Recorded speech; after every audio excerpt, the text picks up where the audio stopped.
faith is essential in prayer. Gikinahanglan. Kumbaga, kung mag-ampo ta sa Ginoo, ang labing gikinahanglan nimo diha sa imong pag-ampo mao gyud ang pagtuo. Dili pwede nga ang imong faith mubulag sa imuhang pag-ampo. Importante nga ato ang masabtan kana nga ang pagtuo gikinahanglan gayud diha sa imong mga pag-ampo, because we are not simply speaking words into the air. Okay lang basta kay makaampo pero wala kay pagtuo kung tubagon ba sa Ginoo ang imong mga pag-ampo nga sama sa mga panultihon nga kanang mga pag-ampo nga ingon ni ana nga walay pagtuo sama lang ingon pa diha ra taman sa ato. We are speaking to God na makadungog og andam motubag sa ato ang mga pag-ampo. Ang kulang lang nato mao gyud ang pagtuo. That is why kung mag-ampo ta sa Ginoo, ubanan gyud nato og pagtuo. Just like anang imong bangko, kanang imong gilingkuran. Sa diha nga milingkod ka ni anang bangkoa, gi-demonstrate sama ni ana, gi-demonstrate nimo ang pagtuo nga kanang imong bangko dili nga gilingkuran dili na mabali nga maumod ka or mahulog ka ni ana. Ang pag-ampo usab nagkinahanglan og pagsalig sa Ginoo even when we cannot see the outcome. Bisan wala pa nimo makita ang resulta niini, mituo ka sa Ginoo natubagon niya ang imuhang mga pag-ampo. Na mga itong mensahe, gitawag kini og praying with faith. Sama sa kong gingon ganina, nga ang pag-ampo, ubanan gyud siya o pagtuo. Kay kung ang pag-ampo nga walay pagtuo, mahimong kawang lang ang tanan. First, faith believes God is able. Unsa daw pagtuo? Ang pagtuo nagasalig na kaya sa Ginoo. Kaya sa Ginoo ang imuhang gipangayo kaniya. God specializes in impossible situations. Kadaghan na niya gipamatud-an. Kadaghan na gipakita sa Ginoo tingali sa imuha nga kaya niya ang imuhang gipangayo kaniya bisan sa mga imposible na sitwasyon sa kinabuhi. Kung imuhang tan-awon ang istorya diha sa Bible, daghan na mga panghitabo diha sa Bible na diin gipamatud-an sa Ginoo nga kaya niya buhaton bisan imposible kaayo. Basta kay ikaw aduna lay pagsalig na kaya niya buhaton. Kinsa ko yung makatuo nga ang mga Israelites nga naa sa mga milyon kapin makatabok ni adtong Red Sea. 500 to million kapin to sila. Nga mitabok atong Red Sea. Kinsa ko yung makatuo nga ang maong dagat nga pula mahimong ikas nga ingon pa sa mga theologians o sa mga magtutuon na even ang Bible nag-ingon nga ang tubig nga napikas katong iyahang wall, nga nagsilbing wall nga tubig, purting gahia, purting liguna, nga wa gyud mo sumpay kundili motoy ni hold sa tubig para magpabilin nga dunay dalan diha sa tunga aron makatabok ang naa sa 500 to more than usa ka milyon ka mga Israelites nga mi biya gikan sa Ehipto ug niadtong panahon na gigukod sila sa mga Egyptians army. Kinsa koy makatuo ana? Ug dili lang na gipakita pa sa Ginoo sa ilahan nga gipaulanan sila og pagkaon sa diha nga gigutom sila, nagpaulan ang Ginoo og usa ka mana. Gipakaon sila. And even sa diha nga panahon nga giuhaw sila mismo sa bato nga gitawag og kining sulid nga bato miagas ang tubig. Oh.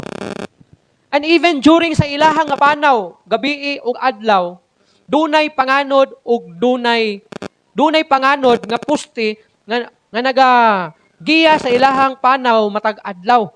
Ug dunay kalayo nga puste nga mugiya kanila ug maghatag kanila kahayag sa dalan panahon sa gabi nga sila mulakaw. Can you imagine? Imposible kaayo. And even sila Paul, si Silas nga nag-ampo dito sa sinaguga during dito sa prisuhan during sa ilang pagkapriso. Imposible kaayo nga walay matanggal ang mga kadina sa kamot, matanggal ang mga trangkahan sa bilangguan nga walay kamot. Linog lang. No? Linog lang. Sa una, ang linog sa una himala sa Ginoo. Huna-hunaa og sabta kung giunsa pag-save sa Ginoo. Gilinog sila. Pero usa ka milagro ang gihimo sa Ginoo. Mao ang pagpakita sa pagkamilagroso sa Ginoo diha sa ilahang kinabuhi ug di lang sa kinabuhi ni Paul ug Silas kundi bisan sa mga binilanggo. Karon pag mulinog karon, pagpakita mangyapon na gamhanan ang Ginoo. Magpahinumdom kanimo sa Ginoo. Kaya kung during linog, mas mahinumduman ang tao sa Ginoo. Musangpit sa Ginoo, labi nag katong kusog kay nga linog siguro tong katong niag na sinati no nga dito sa Sarangani ug General Santos nga grabe gyud nga napuruhan. Nabisan ilang mga balay na nga tumba, mga yuta ng liki, kalasada na nga putol, building na nga tumba tungod sa linog. So tungod ato nanangpit to sila sa Ginoo. So mao na nga ang linog nga nahitabo during sa panahon ni Paul ug ni Silas dito sa bilangguan usa ka pagpakita kung unsa kagamhanan ang Ginoo. Nothing is too difficult for him. Wala gyud lisod diha sa Ginoo. Kagamay sa imuha sigurong problema, kagamay siguro sa imuhang balatian na gibati karon. Pero dili na lisod para sa Ginoo basta ikaw mutuo lang nga kaya niya tabangan ikaw.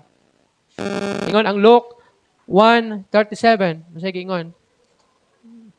Asa naman? Kay alang sa Dios walay dili mahimo. See? Napikas gani niya ang dagat, niya imong problema na noon nga gamay, di na noon niya masulbad. Napaagas gani niya ang tubig diya sa bato. Nga walay tinubdan sa tubig. Imo pa kang balatian nga gibati. Walay imposible sa Ginoo. Ikaduha, faith waits on God's timing. Mao pud ni ang isa sa mga problema sa tua, sa diha mag-ampo ta sa Ginoo. Gusto nato nga diha ihatag dayon sa Ginoo. No? Kung mag-ampo ka og bugas, gusto dayon nimo nga naa dayon ang bugas. Kung mag-ampo ka nga maayo ka sa imong balatian, gusto dayon nimo nga diha maayo din ka sa imong balatian. But ingon diriya, faith waits on God's timing. Bisan may pagtuo ta sa Ginoo, dapat makabaluta nga magpaabot sa kabubuton sa Ginoo. Kabubuton sa Ginoo ba? God's timing.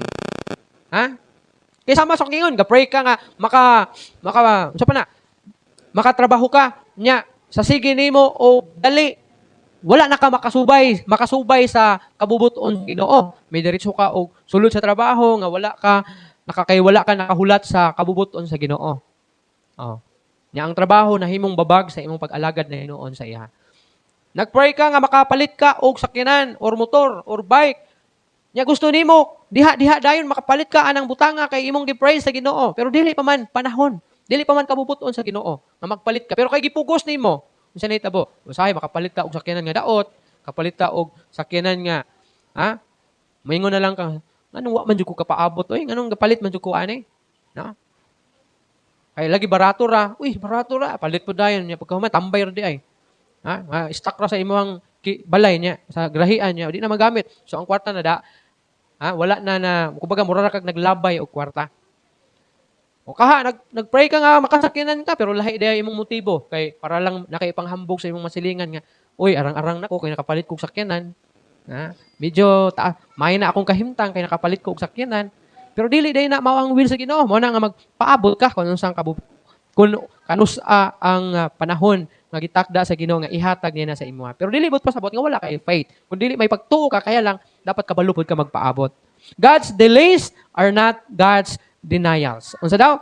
Kung langan man ang Ginoo, dili bot pasabot nga dili ka tubagon sa Ginoo.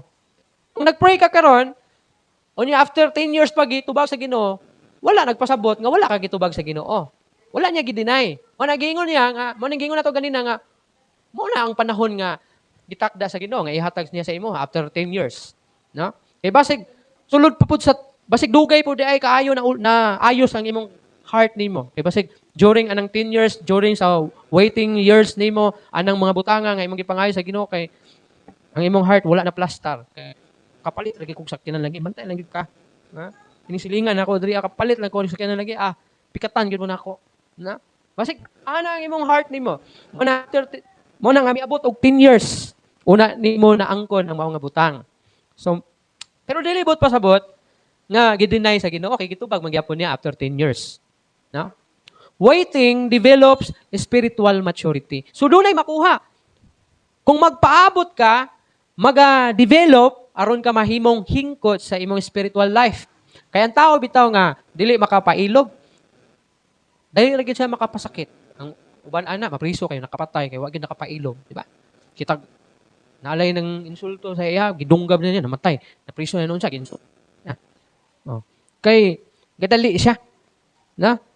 Mo na kung magpaabot ta, ma-develop atong spiritual maturity. Kanang nakay ka meet up nga namaligya sa imuha or gipalit nakay ka meet up or nakay buyer, ikaw ba ang namaligya or siya ba ang namaligya? Kinahanglan gina siya og kanang ginatawag na waiting, no? Nagyoy waiting moment ninyo duha kay either siya dugay mo abot or ikaw dugay mo sipot, no? So dapat kung gusto ka nga mahalinan ka o maayo ang relasyon ninyo ingon nga customer o seller, dapat pagpailob. No, kay kung biyaan dayon nimo, ingon dayon bugos man dayon tong kuan na dito. So mana magpa-bikil-bikil na sa Facebook, post dito, magdemandahay na sa barangay. No? Kay nanay mga pangdaot na mga post sa Facebook, bugos. Pero ang reason lang, kawa lang nakapaabot. Musipot gid unta to, wa lang nakapaabot. So mana nga tanawa pamalandungi. A farmer plants seeds and wait patiently for the harvest. Wala man mo kaayo ka testing og unsaon pag unsa ang kinabuhi sa farmer, no? Pero pag farmer ka, kung ang imong gitanom nimo kay mais, 3 months ka magpaabot una ka magsanggi, no? So inana ka mapailubon ang farmer nga magpaabot sa sulod sa 3 months, ka-testing ko sa una nga mananumig mais, nga gusto na gid ka ba nga nanay yung mamunga na untang mais, kasanggi dayon ka sa mais kay sige ra mo kaog balanghoy. Pero wala kay mahimo. Kinahanglan nimong magpaabot og 3 ka bulan para makasanggi ka. So ang uban nga dili ka paabot og 3 months unsay mahitabo? Linghod pa lang, harbiso na kay unsa man, lagaon ang ukaha, sugbahon, ukaha ibaligya ana na maligyag mga dabong nga mais. Ana lang, simple inana. Pero kinahanglan ang pagtubo mahitabo, no? Ang usa ka similya daw nagatubo siya while nga naa sa ilalom sa yuta. So while waiting, daw na development naghihimo sa Ginoo niya na. And lastly, faith trust God's wisdom. Ang pagtuo nagasalig sa kaalam sa Ginoo. God sees what we cannot see. Nakita gid sa Ginoo ang wala nato nakita. Even atong future, ugma, unsay ugma nato, unsay nagpaabot nato. Kana bitaw kang mingon ka nga, mangandam ko para ugma. Okay man na siya. Pero i-recognize gyud ang Ginoo nga o pangayo gitabang sa Ginoo para sa preparation nimo for the future. Ano man? Nakita man sa Ginoo tanan unsa may tabo nimo in the future. Kung ma-futurean pa ba ka o dili na. Nangandam ka for the future nimo nya. One day ka kamata pagkaugma. Wala. Na? Kaya nakita ang Ginoo man nakakita god. Kung pila imong edad mamatay. Kanus ka mamatay. Ano man na, kita man sa Ginoo tanan. Mabitaw si David ingon siya nga pahinumdumi ko Ginoo kung pila na lang katak na ang akong kinabuhi. Pila na lang kadangaw ang akong kinabuhi. Yan naman. Importante na siya kay diha nagabase ang atong preparation para sa ugma. Kay kung nagtuo ka nga maabot kag 90, nya imong gipangandam kay sa 90 na ko mga lagad sa Ginoo. Kay 90 pa ko mamatay siguro or mga 89 akong edad ko, mga lagad ko sa Ginoo, posible mga 90 mamatayin ako. Dili man nana, nakita man sa Ginoo nga basig ugma. Kuhaon na kaniya. Impasta na, impyerno. Kaya 89 pa man mo ang pangita ang mga lagad kasi Ginoo or paabot. God sees what we cannot see. And His answers are always best. No? Basta mag-pray ta sa Ginoo, ang tubag sa Ginoo kanunay gyud na makaayo sa imuha. Bisag di ka bisan bitaw o kanang dili mao, kanang nag-pray kag sakyanan, gihatag sa Ginoo, bike. Siguro makayon ka, unsa man ang Ginoo nangayo ko sakyanan, bike di pa ngayo sa kuha. Ay gihatag sa kuha. Hinumdumi lang nga ang tubag sa Ginoo kanunay makaayo sa imuha. Kaya nakita siguro sa Ginoo nga kung sakyanan ihatag sa imo, mosamot imong pagkahambugira o pagkahambugiro. So tagaan kag bike para di ka kapanghambog. Di ba? Always best ang tubag sa Ginoo sa atong mga pag-ampo. Now, before tama to sa atong conclusion, sometimes God says yes, and sometimes no, and sometimes wait. But ang matag tubag ni ini gihatag ni sa Ginoo sa imo uban sa gugma o sa iyang kaalam diha sa pagtubag ni ini. Faith is trusting God even when circumstances seem impossible. Inana ang pagtuo. Bisan imposible mituo ka sa Ginoo.